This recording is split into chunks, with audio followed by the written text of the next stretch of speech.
So good morning, class. My name is Junpral Jibindal, and today I'll be discussing language of colors. So color carry distinct meanings shaped by cultural traditions and gender associations. So when we say language of colors, so colors are not just a visual. It's carrying meanings, messages, and emotions in different cultures. Because of this, colors are used in celebrations, in clothing, rituals, and symbols to express visuals, beliefs, and traditions. So this time we'll tackle the language of time or chronemics. So this is the study of how time influences communication. Examines how timing, punctuality, and use of process affect in interaction.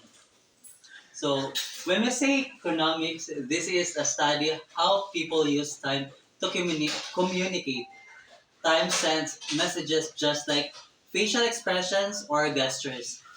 The way someone values, manages, or reacts to shows their attitude, emotions, and respect. So just for example, in the Philippines, white symbolizes purity. This is used for weddings.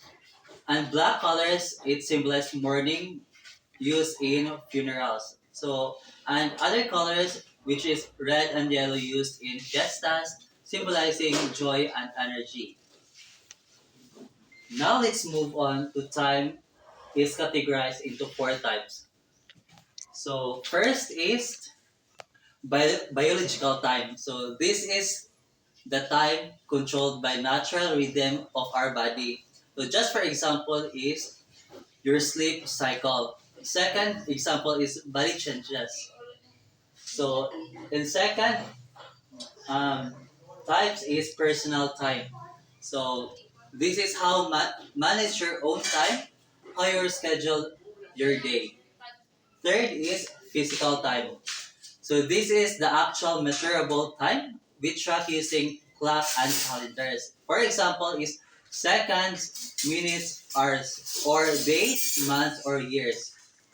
Fourth is cultural time. So this is how different cultures understand and value time. Just for example, is some cultures are strict about being on time. So that's all the report, class.